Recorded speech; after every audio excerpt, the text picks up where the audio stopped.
Welcome, everybody, to the Fuel Pod, episode 87, where we are finally back with Formula One coverage for Bahrain this past weekend. Mikey, how you doing this evening? I'm doing wonderful. We was watching qualified and it's really here. It's really happening. Yeah, So glad Formula One is back. yeah, absolutely. Oh crap, I got to get Chad on here. What's up, Man, Oh my what's up, man? goodness. Holy shit, we are wow. Listen, I don't want to throw anybody off here, but the prodigal son has returned. That's all I'm trying to say. I mean, Wow. it's we're getting close to Easter. Oh, heaven. What's going on, Oh, fellas? the light, it burns me. Blinded by the we're gonna get canceled on YouTube. Yeah, probably. Yeah, and you missed the new intro, man, which I've still got to You work got on. started early. It's 9:01.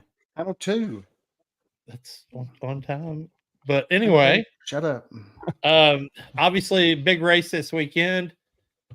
Same result, but I think there's a lot of takeaways, and I think that's really where we need to go with this tonight. And I kind of just wanted to break it down from the suckiest team to the best team, or at least in my We're opinion. starting with Ferrari.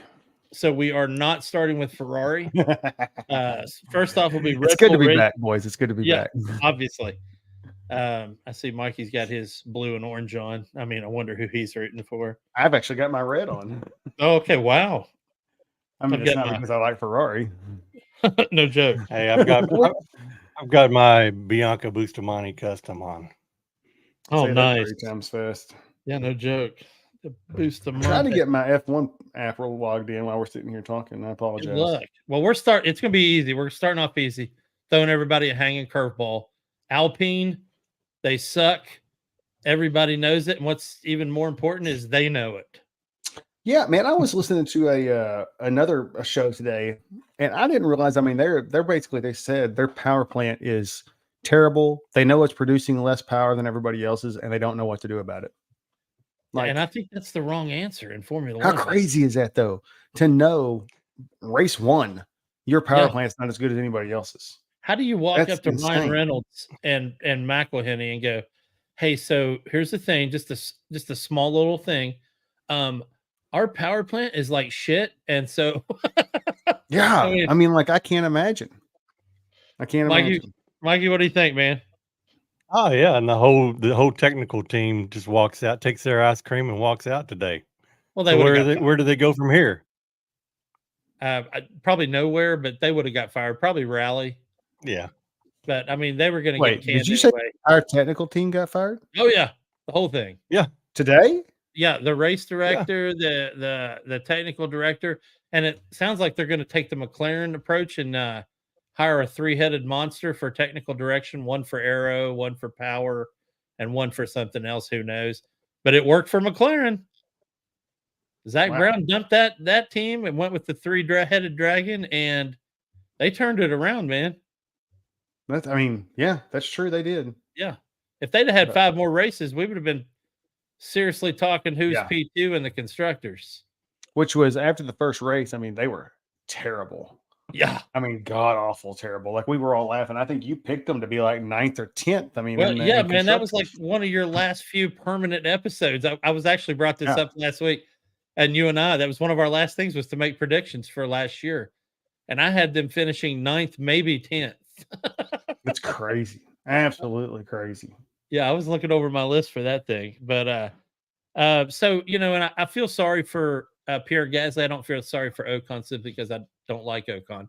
But because Gasly's a super talented driver now that's stuck in a crap car. But moving on, we got Williams.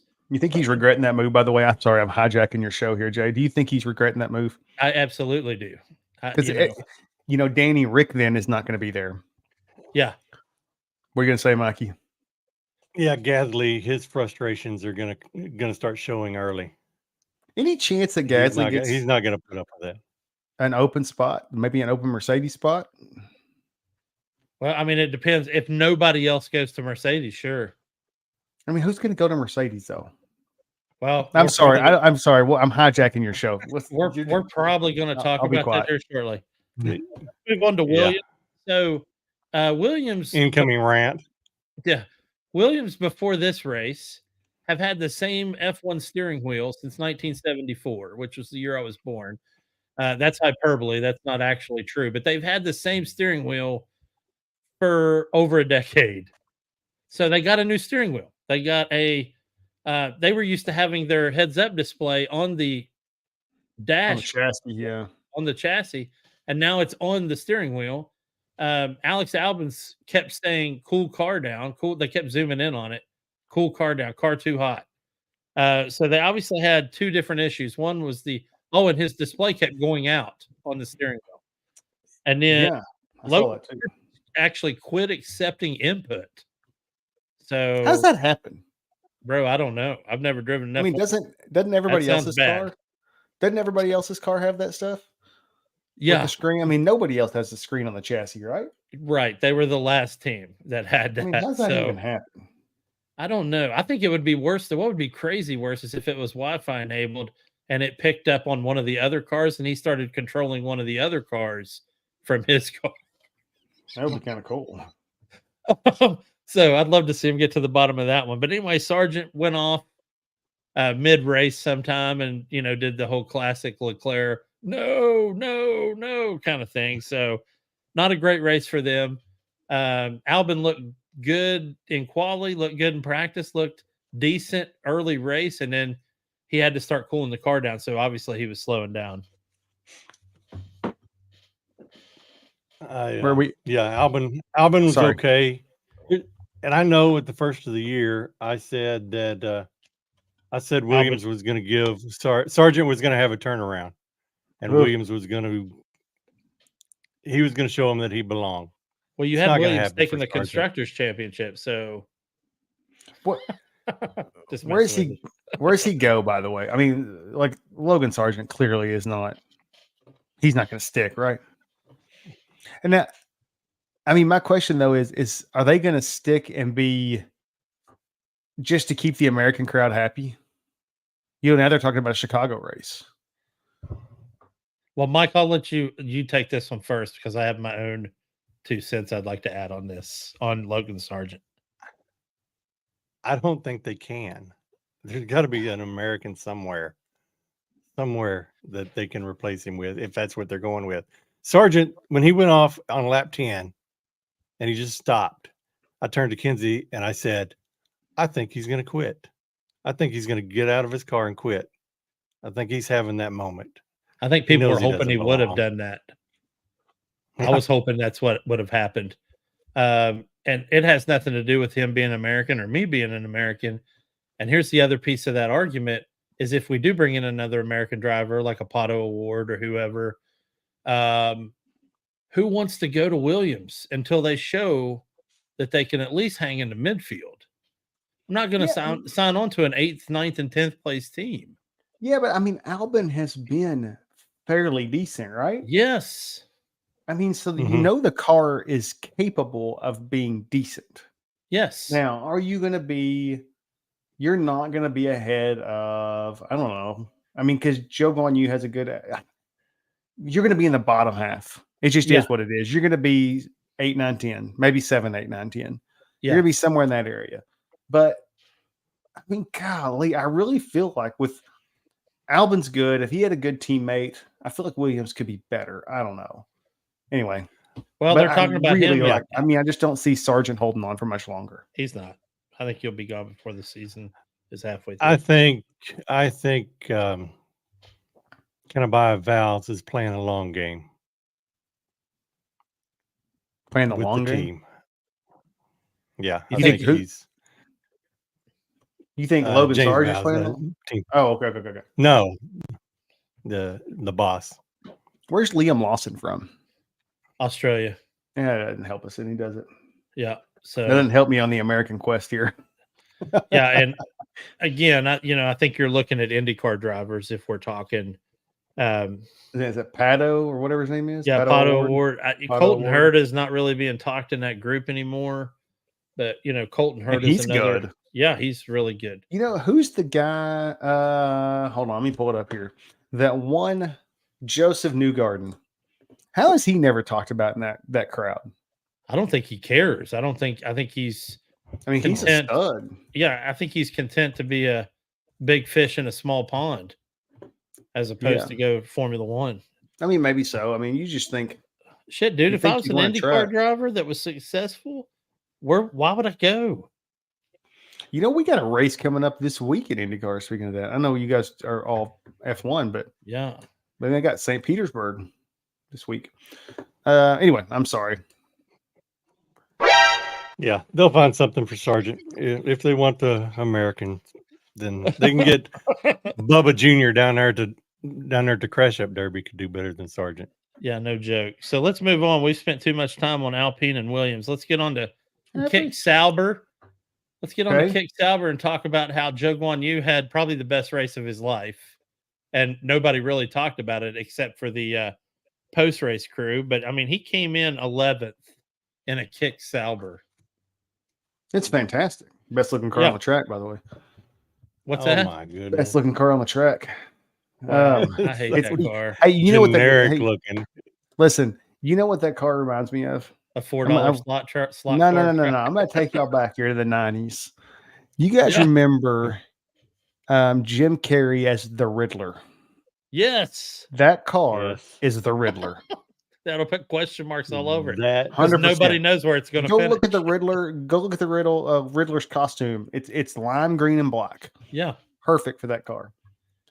And then you had Valtteri Bolt ass calendar, and he God, I gotta get one of those calendars. I forgot. 52-second pit stop. Yeah, that was like the front left wheel, like something locked up on it, right? Well, I mean, at the very beginning of the race, and I'll get to this more when I talk about Lance Stroll and how he got completely effed on there.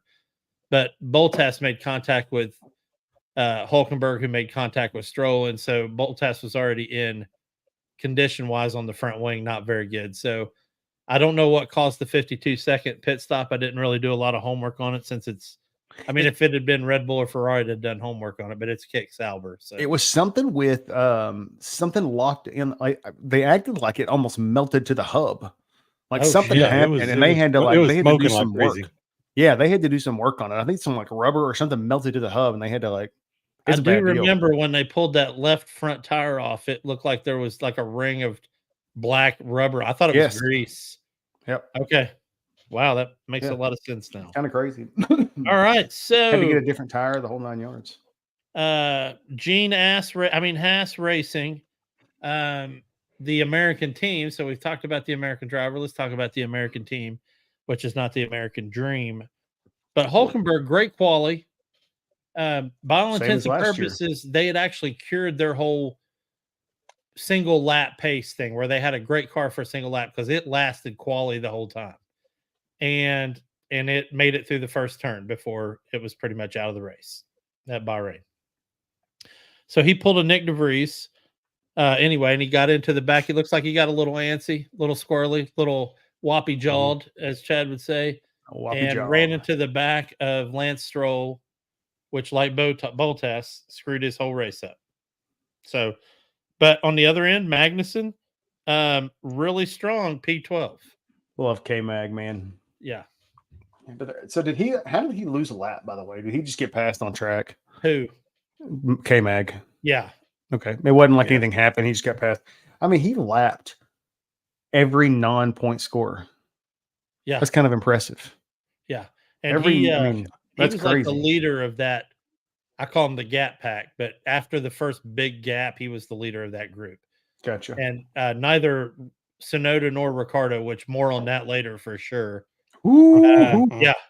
But neither one of them could pass him at the end. So I think, Haas has at least a good P12 car this year, I think. P11, P12 car. Whereas V-Carb should be have moved from the P11, P12 to the, P9, P10 car. But we'll talk about that in a minute. Oh, wait. Let's talk about that now. V-Carb. So Danny Rick and Yuki Tsunoda. Dude, it took me until just right now to figure out what V-Carb is, by the way. Visa cash. Yeah. I'm going with VTARD. Well, I don't like the RB, and I hate this livery. It's my least favorite. Wow, I kind of like the livery, man. I like that chromed out red, white, and blue. It looks good. And it reminds me of Toro Rosso, which I liked Toro Rosso. Yeah, well, y'all are idiots. So anyway, I put down for V-carb, I put squabbles. So we get towards the end of the race. Yuki Tsunoda's 0.873 behind K-Mag, but can't get the job done. He's got He's Danny also on Ricciardo used up driving. olds. He's also on used on up hards. hards. I'm sorry. Danny's on fresh softs, and he's Yep. driving up Yuki's ass, and Yuki's trying to realize or trying to figure out why they called the flip, which is stupid. And he made him wait another whole lap before he gave up the position. And that was the lap. Stupid. That was the lap because Danny Rick said it best in post race. He's like, once you have those softs on, you have a very limited amount of time before it actually starts going away from you. And, you know, we needed to do it on this lap, and he made us wait another lap. And then there's the whole after the checkered flag where Yuki basically dive bombed Danny Rick in the Chad turn at Bahrain, which, if you don't know, is I call it the Lenovo turn, or I think it's turn 7 or 8. It's the hard hairpin before you come back up the hill to the what'll now be called the Leclerc turn, since for the first 7 laps he went off at that turn every time. We'll get to that later, but still, Yuki, as much as he's grown up, and Chad and I have talked about this, and Mikey, you and I have talked about this, that Yuki's really kind of come into his own. I really like Yuki too. It was a real big backslide for him, I think. Maybe it was first race angst. Yeah, but here's the deal, man. If you're Yuki Tsunoda, right? Yeah. And you think you're the next guy at Red Bull. I mean, that's the reason they're at RB, is because they want to be the next guy at Red Bull. Correct. Daniel Ricciardo's a 34-year-old driver on the back half of his career. Why are you giving? Now, don't get me wrong. Logistically, I understand why they gave team orders. He's on fresh softs. He can go up there and battle Magnussen for 12th. But in the grand scheme of things, still 0 points. There's no difference between 12th, 13th, and 14th. If I'm Yuki Tsunoda, I'm a little irritated too, because I'm the future of your team. I'm the future of Red Bull Racing. Danny Ricciardo is just going to be a guy, a warm body in a seat for a few years until he decides to retire. Wow, you're totally. He's a good interview. Danny Ricciardo is a good interview. And he's wonderful, and I hope he wins races again. He's a marketing whiz. Yes, but he's never going to be sitting in that Red Bull car again pushing for championships. It's not going to happen. And Chad, I didn't think about it that way until you just now said that, and I 100% agree with what you said. However, I'd like to say this: until Yuki can do a solid interview, until he can sell himself better, until he can mature and not blow up and not force everybody's freaking microphones into reverb to where they're throwing their headsets across the garage because he's so loud, then he's not that guy. That's true. I also kind of halfway wonder if this is a test for Yuki. Like, listen, we're going to give you some team orders here. We know you're not going to agree with them, but we want to see what you do for the team. Because if it's you and Verstappen racing, are you going to get mad when we tell you to swap places with Verstappen if you don't like it? You know, maybe it's a test of, let's see how this guy reacts when we give him a team order he doesn't really believe in and doesn't you know, and I think he failed it miserably. Yeah, he absolutely failed. Even if they're doing what you're saying and testing him, even if it was a stupid order that nobody else would follow, to check and see if he would. I mean, that's a great time to do it. They know they're not going to get points. They're already in P13 and P14. Yeah. That's a great time to do a test like that. Absolutely. And you're right. He absolutely failed. Are you all about Yuki Tsunoda, or are you about the team right now? We're going to find out right here. Yeah. Because he didn't gain or lose anything in that moment. Nothing. No. And he showed he was more about Yuki Tsunoda. That's right. He sure did. And I mean, I get Yuki being mad, but at the same time, if that is a test, then I mean, I understand why Red Bull did it. And I'll tell you something else too. Danny Rick's comment on the radio. Mikey, did you hear that? Yeah, what was he talking about? Was he talking about helmet? No, yeah, he was. He's like, they were like, we don't know what Yuki is doing, and he's like, yeah, I don't know. He's a fucking helmet. I didn't know if he was calling him it's a dumbass. It's what he was calling him. He's like, yeah, he's just a helmet. He's just a fucking helmet. So nothing inside there. Yeah, that's funny. Yeah. So I thought that the way I saw it was the timing could have been better. Yeah. It was really pointless. The timing could have been better. Yuki was right up K-Mag's ass when the call came in. Like, what's he supposed to do? Just let go of the wheel and he's done? Like, let's time it out a little bit better. And I think that irritation threw Yuki into old Yuki, where the first word is like fucking, you know. Okay. And Yeah. so I think he had a little Yuki moment, but still was pissed off. I mean, it was pointless. I think team orders. if that was a test, then that was a test that they gave him to find a reason to not re-sign him, because they're not going to re-sign him. They're way too driver heavy, and everybody wants to come to them. So because if that was a test, that was them trying to find something, a reason. I just wonder if Checo's gone this year, is that seat Yuki's? You know, I mean, Yuki consistently hits a 9, 10, 11. Chad, you answered your own question this afternoon when you called me at work. Well, I don't even know what I said. You were talking about Christian Horner. That seat is Danny Rick's. I mean, it probably is Danny Rick's. Danny Rick, that's the answer to the golden riddle. What do you do with a 34-year-old driver in the twilight of his career? You put him out there to support Max Verstappen. That's what you do. What are you going to do when Max Verstappen goes to Mercedes? Perfect spot for him. Huh? What are you going to do when Maxie goes to Mercedes?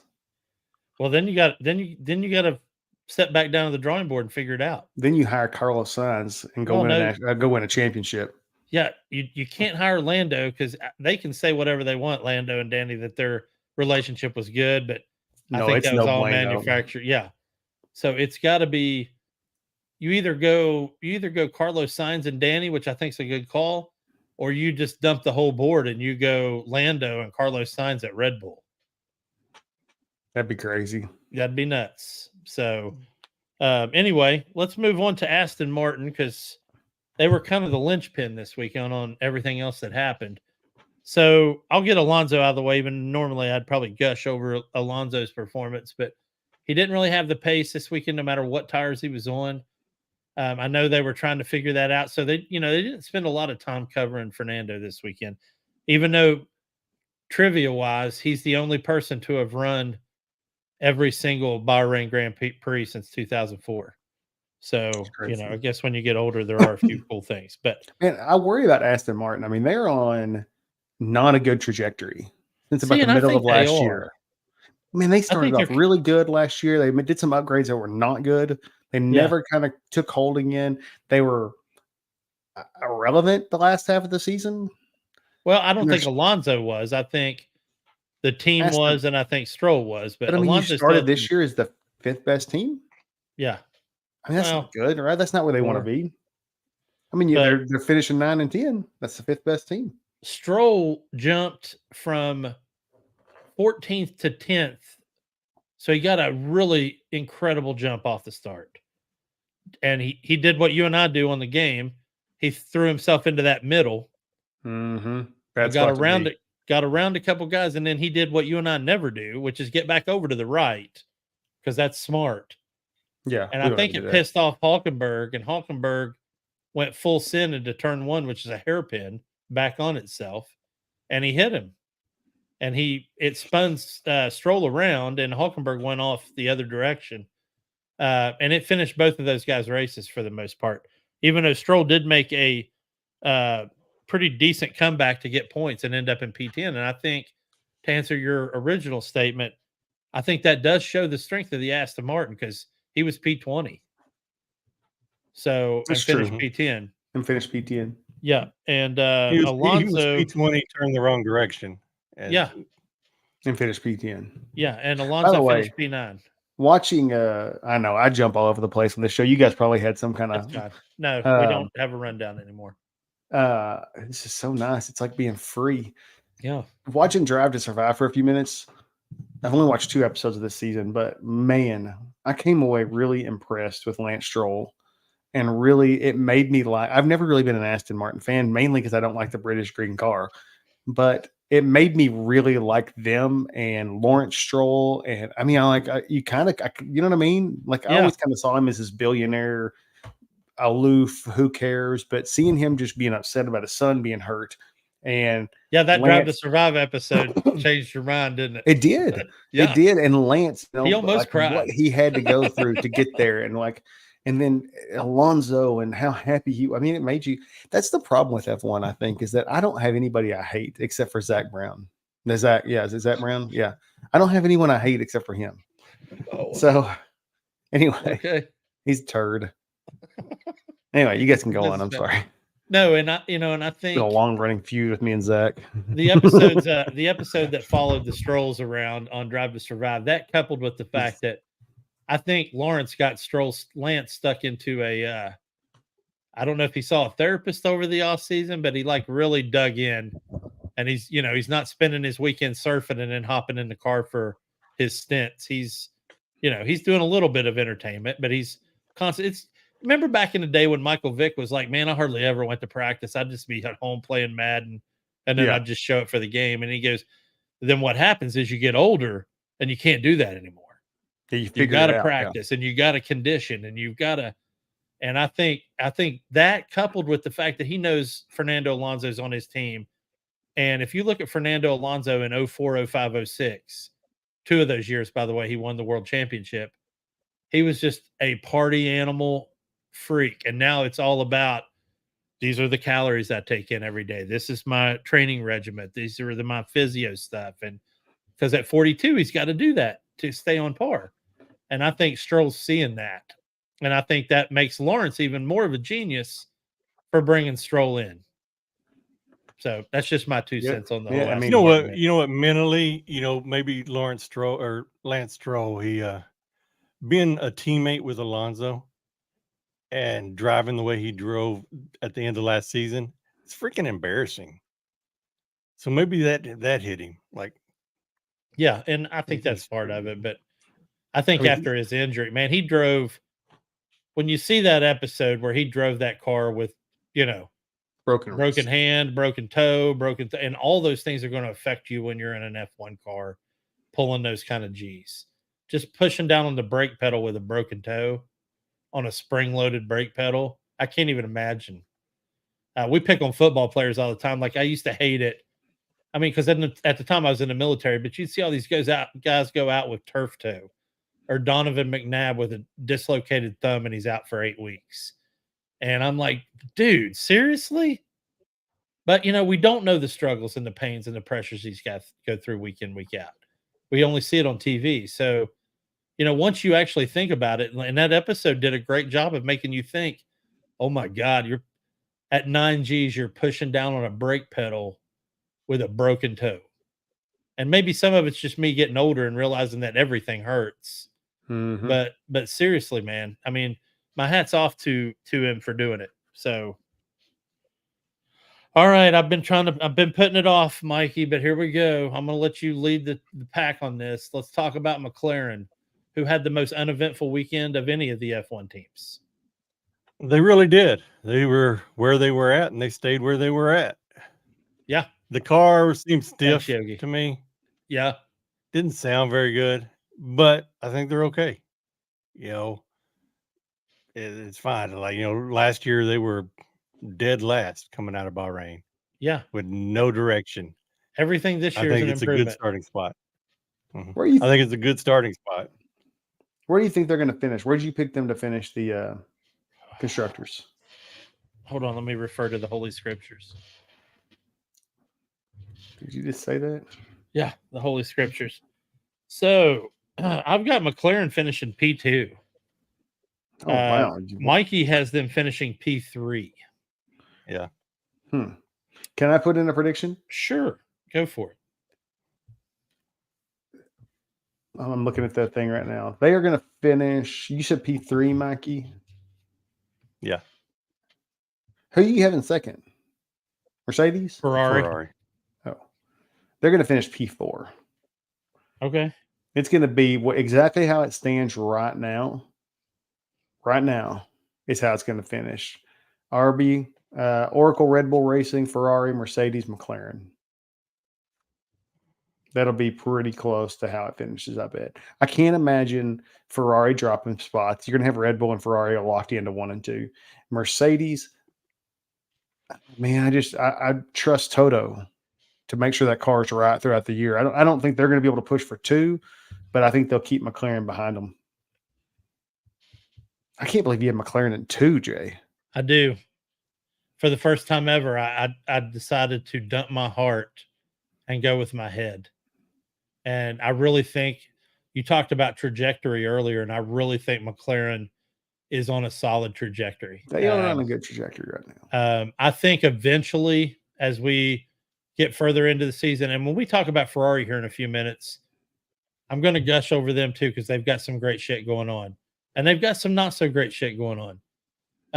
But I think McLaren will get them simply based on the drama that was created before this season even started, with the whole Hamilton and Sainz bit. So problem is nobody in McLaren's won a race, right? No one on that that is roster. also true. And Piastri Ferrari won a sprint race. I just cannot imagine. I don't see Lando or Oscar winning more races than Carlos and Leclerc combined. Now, Lando, I mean, I can make the argument that Lando and Oscar are going to win more than George and Lewis, because I don't think Lewis is going to win this year, and George might squeak one somewhere in there somehow like he did last year. That's a weird. He didn't win one last year. I thought he won one last year. 2 years ago? The only person lest not Red we Bull to win- forget, the 2 years only ago non-Red Bull winner was last Carlos year Sainz, right? was Carlos Sainz at Singapore. Yeah. Sorry, I apologize. 2 years ago, Yeah. George won a race. So On a technicality at Spa. yeah. So again, I mean, like I can see them being 3. I cannot see them out racing Ferrari. I just don't. Anyway, I'm sorry. No, he won Brazil. 3 years ago, he won Spa on a technicality. 2 years ago, he won Brazil, and Hamilton gave it to him. I think that's my personal opinion. But that's when Hamilton was in the last season without a win. Yeah, that was his first season. I can't imagine him giving up a win. In the first season, he didn't get a win. It looked like he gave it up. Well, maybe so. Who knows? But that's what it looked like. So anyway, yeah, McLaren uneventful this weekend. Lando Norris talking about they have serious hope going into the season. We'll talk about Jeddah here in a minute because I think Jeddah is geared for McLaren, but we'll get there in a second. So Mercedes, Russell, freaking excellent start, good quali. Car started overheating. Toto Wolff himself talked about that they absolutely got the temperature settings wrong on both of those cars. And so he fell off at the end, having to cool the car. Lewis Hamilton had Ferrari level tire degradation for the entire day, which Bahrain's the most abrasive track they run, which makes it even crazier that Ferrari didn't have tire deg. So I think it's safe to say they figured out that problem. But also his seat broke. So yeah, well, Lewis, I heard him say that like when he was braking, it was moving. Yeah. Like he was braking and it would just lunge forward on him. That scared the crap out of you. Yeah, no shit. They didn't lock it in when they slid it back. Or you press in on the throttle and you're pushing yourself against the back wall of the crash cell. So yeah, that'd make me a nervous wreck. Yeah, that would drive me nuts. I feel like I was going to get killed or impaled by the steering wheel. Yeah. But other than that, not much to talk about. The cooling issue that they was having, they started having a cooling issue. Williams started having an issue. I'm thinking both running Mercedes. These are Mercedes power units. Oh no. Yeah, but McLaren is a Mercedes power plant. Yeah, that's what I was thinking. And it didn't have temp. They're fixing to go down. Yeah, no joke. Man, I know I'm jumping all over the place. That's what I do. Do you guys think, you just said the whole Red Bull, only one race was Carlos Sainz. Do they sweep this year, or you think somebody else gets a win? You guys probably talked about this last week. I apologize. No, we didn't. But I did want to talk about this. But 2 or 3, I think there'll be 2 or 3 winners this year. Okay. I think one will be a guy named Carlos, and the other will be a guy named Sainz, and then there will be Red Bull. I mean, I cannot get over them letting Carlos Sainz go. I think that's a mistake. Which is an excellent segue as we move into Ferrari. It's a mistake. Because I want to say this, and if you guys disagree, then plead your case. But I do think that Carlos Sainz is the second strongest driver on the grid. Nah, I agree. I think the only thing helping Mhm. Checo is that he's in a Red Bull car. I think Of Checo course. in any other car is a P6 driver. Absolutely. Carlos Sainz, starting with about 6 races to go last season, outperformed Charles Leclerc every race. And he's carried it over to this season. I've always said he's very much a student of the sport, and a follower of his dad and Fernando Alonso, who's also a student of the sport. And Carlos drove, and Chad will echo this, but we used to talk about how Carlos was too conservative, how he didn't have the killer instinct, Yeah. how he raced every race more worried about what everybody else was doing and what step of the process they were on and who was on what tires and when they were going to pit. And now he's been able to take that and layer that onto that killer instinct. Agreed. So Mikey, go for it. Go ahead and beat me down. But I think Carlos Sainz is No, I can't. I can't. That guy from the second half of the last season, he's in the zone. yeah. That's what Yeah, and makes I it think he's so weird that they decided to move on from him. I just can't. You know, I was listening to F1 Nation a little bit today, and they were talking about Sainz and Leclerc. And I don't know if you guys listen to that show or not. So if I echo I something was you going to already heard, ask you if it was any good, if it was a good. it's okay. It's Okay. not bad. I mean, you got to get used to the accents, but they were talking about the difference between Sainz now and Leclerc. And they said, you know, Sainz has really come into his own of challenging the team. If he doesn't believe that whatever strategy they're running is right, he will question it and want to know why. And can we make this change? And what are we doing? Why are we doing this? Where Leclerc still just takes whatever they give him and do it. And they're And like, you then know, bitches about eventually, it when it doesn't work. yeah, and then gripes about it when it doesn't work. Yeah. They said eventually all the greats in the sport challenge and want to know why and what are we doing and how are we getting better. And they were like, Leclerc just sits back and drives the race, does whatever they tell him, and then he gripes about it afterwards. Yeah. You know, and they're like, he's got to decide what. So if you're sitting there, look at these two drivers and which one do you want to carry?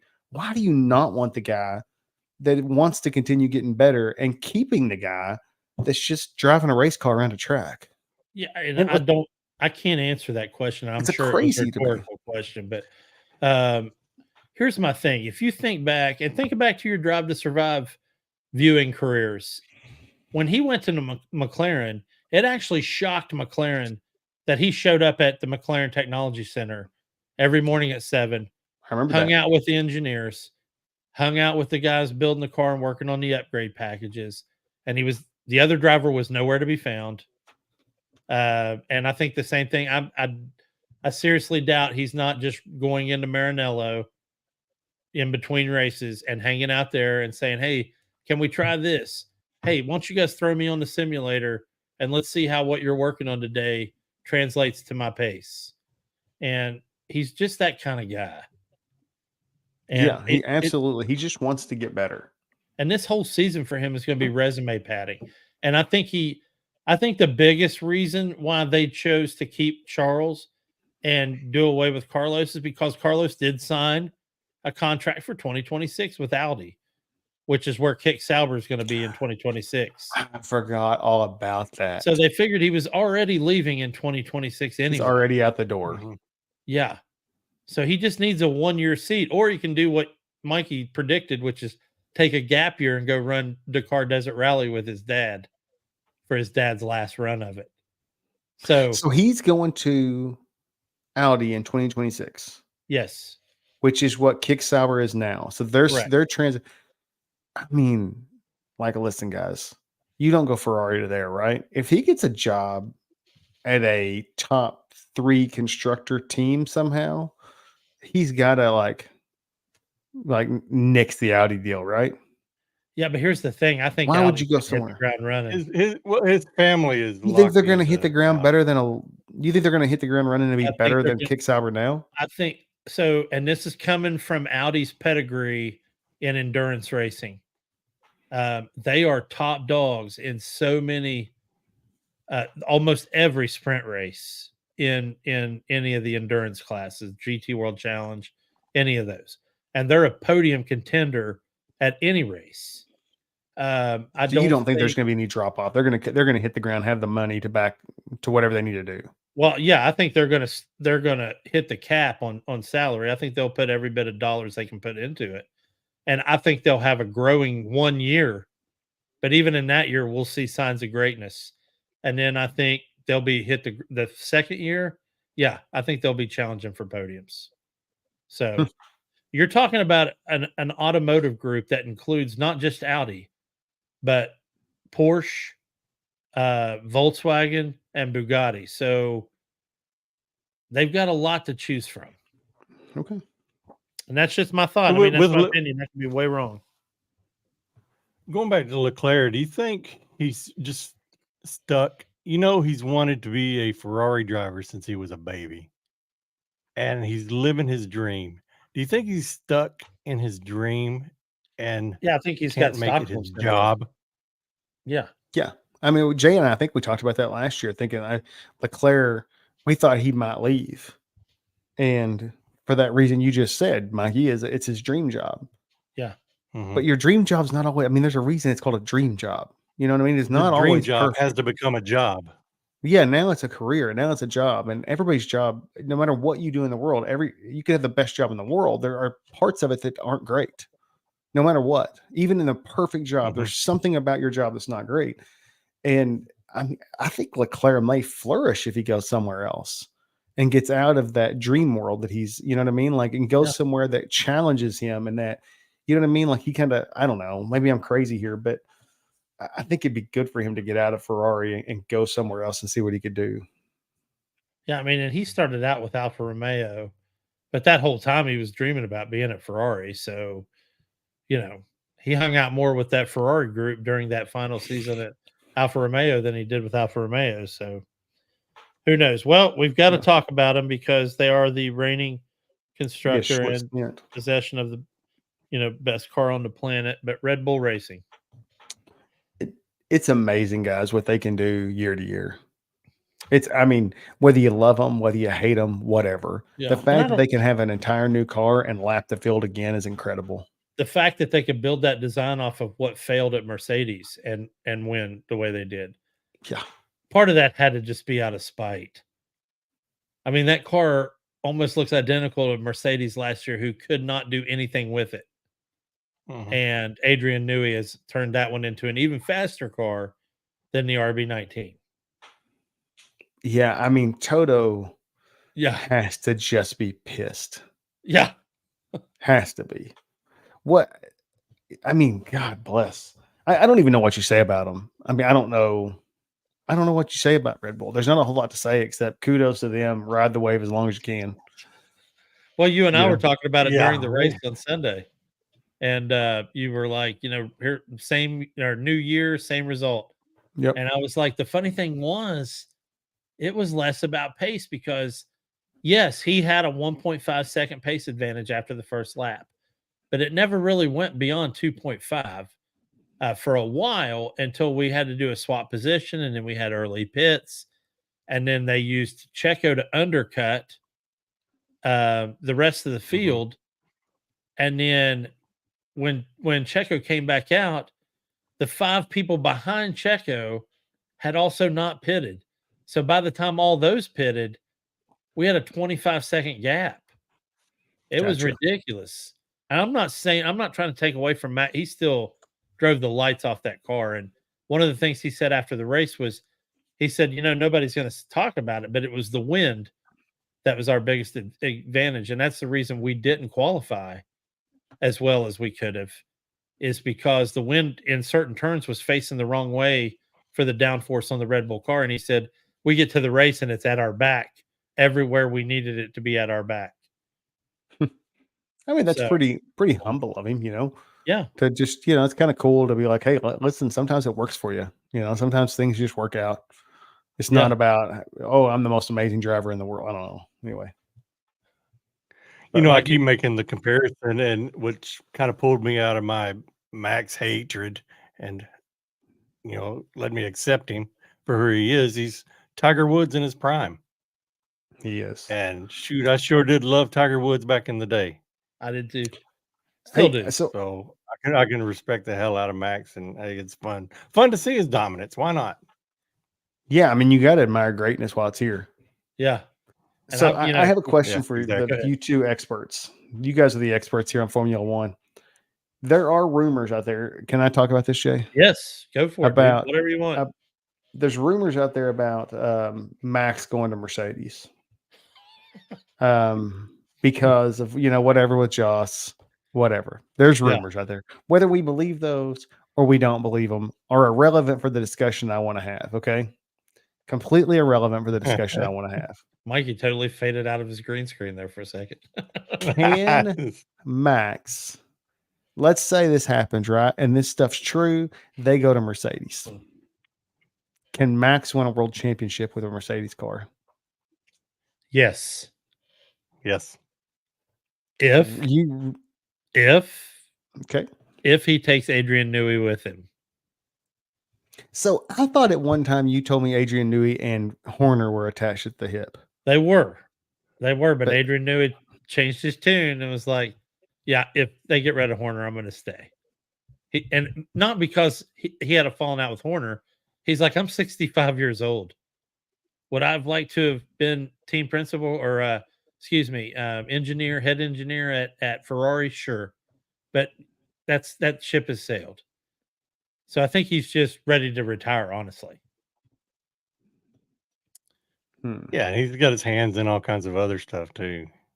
So the real question is, can Max Verstappen, because let's be clear, the real world championship belongs to Adrian Newey. Can Max win the world championship without an Adrian Newey car? Because they've obviously completely ignored anything Checo once done to that car. That car does exactly what Max wants that car to do, and everything that Checo doesn't want it to do. That's the big question I brought up earlier, before the show. Can Jordan win without Scotty and Phil Jackson? Can Max win without Red Bull and Adrian Newey? I think Max can win without Red Bull. I don't think he can win without Adrian Newey. Well, let's put it this way. I think and Chad said this today. I think Max is a podium driver and possibly a world championship if all the other people suck, and they don't. But at the very least, he'd be on the podium every week. He's an excellent driver. Here's my thing: is he really and I know this sounds terrible. Is he the best? Is he the best because he's Max Verstappen, or is he the best because he's had the absolute best car to drive ever since he got in Formula One? Well, so here's the deal. I'm newish to the sport. What did Lewis's car look like when he was dominant? Did it look like this? So let's be clear, though. Lewis never won as many races as Max during his championship run in one season. So he would win. He would clinch it by Brazil, which is at that time during that era. That was the next to last race. So he was winning it, but he wasn't running away with it. Correct. Gotcha. Correct. There were a couple years he won pretty handily, but I have a feeling every time that Max does win it, he's going to win it handily. And I'm not saying he's going to clinch it by Red Bull ring, but I mean, you got Alonso last week before the season even started saying he's going to win the world championship. He's already clinched it. Oh, it's over. He said any good F1 driver can look at that car and 5 seconds into winter testing and tell you that's the best car on the grid. I did see, speaking of being over after race one, I did see analysis or whatever, like, how quickly Formula One grew in America. Yeah. And they're like, is it going to peak and valley really fast because it's just no competition? It's not fun to watch right now. And Americans, us. And I said this, I think last year, I don't know, the real race is 3, 4, 5, 6, 2, 3, 4, 5, 6 in the constructors. That's the real race. Well, you know what I mean? But our real Americans do that. funny TikTok this morning. A guy took a big piece of black duct tape while he was watching the race and just put it over P1. And he's like, there, I fixed Yeah, F1 yeah. That's right it. on his television. Yeah. If you're just okay, if you just don't pay attention to number one and just watch the race, it's fantastic racing. Yeah. But when number one's winning by 30 seconds, it sucks. Yeah. You know, it just sucks. But anyway. And I think for He's Americans, just- a lot of he's them will. dominant. One thing that Americans, I think, are good at that the rest of the world isn't, is adapting to whatever what is put in our face.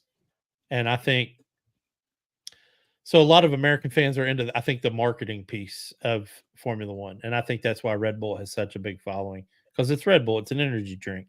And they Everybody do a knows good what it job. is. Yeah, but I think Americans, because we will make a sport out of anything, I think they're sitting at their houses, the ones that are watching Formula One on the weekends, like normal people watch football. I think they're sitting around going, all right, guys, you got to pick somebody, not Max Verstappen, to finish this and that. You know, we bet on everything. Absolutely, we do. So, you know, I think we're creating probably mini games at people's houses that are watching F1 on the weekends. I'd be willing to bet you guys didn't think this show was going to go 55 minutes. No, we didn't, but we did add a third person tonight with a long overdue return. So I'm okay with it. But Tell you what, with American fans, what I've found with some new Mikey, people that you're the I've guy brought to on talk to. board You, is, I was going to say, you brought people yeah. on board. So I haven't. and these are new fans to the sport, and a younger crowd, which is what American fans are going to be. What a new American fans are absolutely. going to be, the young You're right. crowd. Yep. And they, okay, who are we going to root for? Well, who's number one? Well, this guy is by a long shot. Well, shit, that's my guy. Yeah. And that's the way they've locked on to Max Verstappen. And I see that. I mean, hell, why not? I mean, I guess if Max is your guy, then good Lord, you're having a blast right now. My guy's George Russell. I'm in hell. Yeah. And I'm in permanent P2 with my guys. But, you know, I was Yeah, why would you be a new fan and go in and just give yourself misery? Yeah. No Sure. joke. Right off the bat. Hey, let's root for Haas. It's funny you say that right there, because like I don't know how fans pick them. Like, why would anybody pick RB or Williams? If you're new With to the Americans, sport, though, it could be anything. People could be like, oh, they have Cash App on their car. I use that. I mean, maybe We're- so. you know but we're like that. golly, Oh, that's shit. Or like crazy. Dylan. Dylan, I drink 50 Red Bulls a day. Oh, look. There's 2 cars with, holy shit, there's 4 cars with Red Bull on it. Right? I guess Well, so. you remember, how miserable would Chad, it be, though? I've told you before, but why I started liking Jimmy Johnson back in the day Lowe's. was I watched him in his Busch car, which was sponsored by Excedrin PM. The first race I went to was a Busch race, and I had such a hangover. And they were giving me samples out of Excedrin PM, and it knocked that booger out. I was like, I love these things. I love that car. I love that man. That's who I'm cheering for. That is the Thankfully, he had one hell of a career, and It worked out well it for worked you. out. that is the consummate American sports fan right there. 100%. 100%. The superficial, I use this product, I'm rooting for this guy. So Listen, Exactly. I'm I in the buy business Cobalt and- tools to this day. and this is how, I mean, as someone that we work for a company that sponsors a team, that's Yeah. what I want all fans to be like. obviously. But that's like, Oh. even when I was a huge NASCAR fan, like I didn't really like Ford as a manufacturer in NASCAR. But as a Miller Lite fan, you know, I found myself rooting for Rusty Wallace a lot. So yeah, I totally see that. And then, you know, talking with Jason, my son, as he's kind of taken over the social media piece for us, I was like, man, they don't want to hear from me, buddy. I mean, you're it. Because he was like, you think they'll, you know, respond to me? And I'm like, yeah, you're who they're going to respond to. And, you know, he's already had friends at school that are huge NASCAR fans that watched the NASCAR version of Drive to Survive on Netflix and asked him at school the next day, hey, so I was watching that NASCAR show, and then at the end it recommended Drive to Survive. Should I watch that? Oh, I'm like, Jason, that is free marketing for everything. I mean, buddy, Yeah. I mean, your answer, whatever your answer was, drove that. So, it's one of those things where, yeah, obviously tell them to watch it. And, I tell everybody anyway, 3 episodes in and you're going to be hooked. Dude, that's one of the, I don't even care if you're a motorsports fan. Yeah. You can start that thing like it's a drama TV show. Yeah. And we start with season 1 and just binge watch it. I mean, multiple times I'm like, I kind of want to watch it all again. Yeah. It's just a great show. It is a great show. Great show. And It's just absolutely fantastic. obviously, it absolutely, F1 as a Liberty Media, whoever runs F1, they need to be paying dividends to Netflix for that, because that was a brilliant call. For sure. Anyway, that was all I had for that. We do have Jeddah coming up. And just to give a rundown before we go into Jeddah, last year's podium at Jeddah was Perez, Verstappen, Alonso. And last year's quali for the race, Perez had pole, Alonso was P2 in quali, and Russell was P3. Verstappen was P15 Something and won the happened race. here. What happened in that qualifying that was weird? Well, I think that's the reason Verstappen ended up in fifth. Well, he had the grid penalty, I thought. Something happened though. No, that was Monaco. I'm thinking of where he spun and brought the red flag on purpose.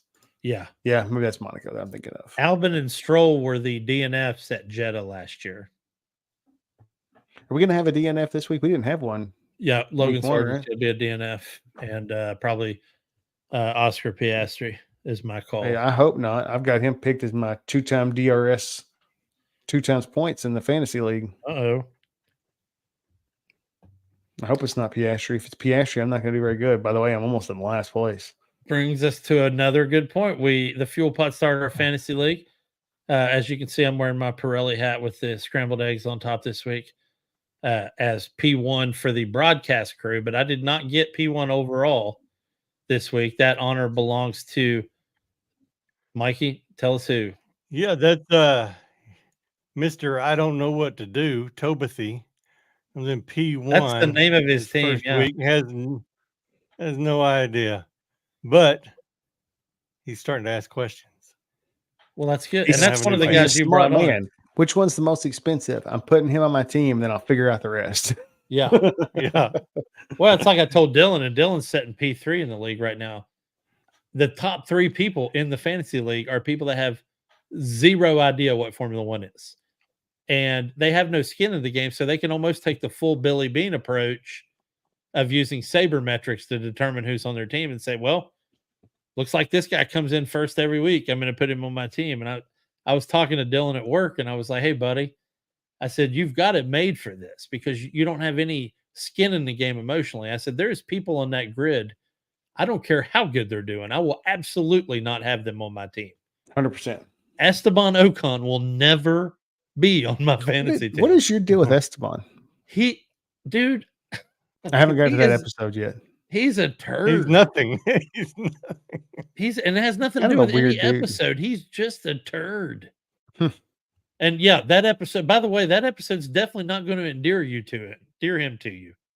I just love Pierre Gasly. Turd. Yeah. I mean, I cheer for George Russell, but it's because he's in a car that's capable of winning. If Pierre Gasly gets in a top 3 constructor car, he's my guy.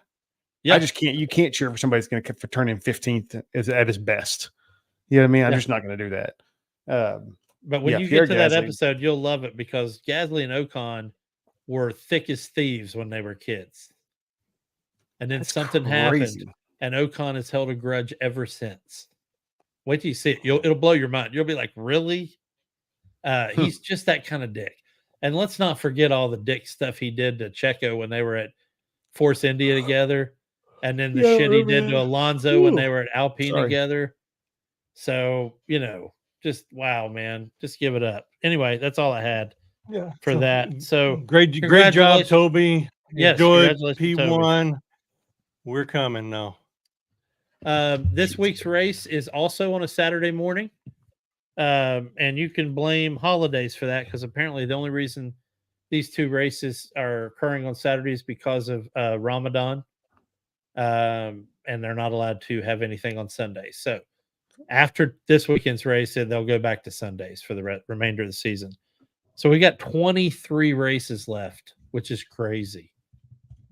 If you are playing Fantasy League, those chips you guys are using to do modifiers on your team, I'd like to remind you of one specific thing. You only get 6 of them. I haven't used Only any each of them one yet. of them is each one of them is different. They're not all the same thing, and you only get to use it once for the entire season. And there's 23 races left. Just say it. Keep that in mind. I didn't know what the chips were. I was like, I don't know what this is. I'm not going to use it. Well, the guy that won this week, congratulations, Toby, used the 3 times multiplier on Leclerc and the 2 times multiplier that you can use every week on Verstappen. Which is smart. Which it was smart, but that 3 times multiplier is now burnt. Which he can what not was use it funny again is for the entire season. Toby saw the results, and me and Kinsey didn't get to watch the race until 9:00 that night, right? Yeah. And so Toby saw the results earlier in the day and started texting Kinsey. I don't know what I did, but I won. And Kinsey, like, no spoilers. Shut up. So I had you blocked. She had her boyfriend blocked. Yeah. I thought about tweeting all that. You guys ruined a couple of them for me last year. So I thought about getting y'all back, but I didn't. I was nice. So, anywho. All right, guys, we got to wrap it up. I'd like to thank anybody that ends up watching this episode. It feels good to be back actually talking about races and having races. So, looking forward to next week's episode where we break down Jeddah and all the drama that happens there. High speed track. Chad's not a big fan of that one. I hate that track. I kind of like it. I have moments where I like it and then moments where it reminds me of Miami and it pisses me off because I really don't like Miami. So anyway, have fun watching it Saturday morning, 9 a.m. Get your asses out of bed and watch it. It's a good time. Hey, listen, I don't know if I'm going to be back on here or when I'm going to be back on here, but if you get a chance to check out Twitch, Jay and I have kind of rekindled our F1 Cox and career. Wang Racing, yeah. Cox and Wang Racing's kind of back a little. So if you get a chance and you want to check us out on Twitch, make sure you look that up because it's fun. And also check out Chad's show, Booze, Balls, and Bad Decisions. Yeah, I have no Thursday. idea what night it is. Absolutely. It feels like it's a different night of the week every We're week. Wednesday night, 9 p.m. normally. We go about an hour and no racing talk. It's virtually all football. Yeah. This week we're going to be talking about the NFL Combine, stuff like that. So, okay. So cool. Tune in for Thanks, that man. Wednesday at 9. And guys, have a great week. Enjoy your weekend. Enjoy some racing this weekend, whichever kind you like. And I'll talk to you all later. See you next week. Later, guys. He's out.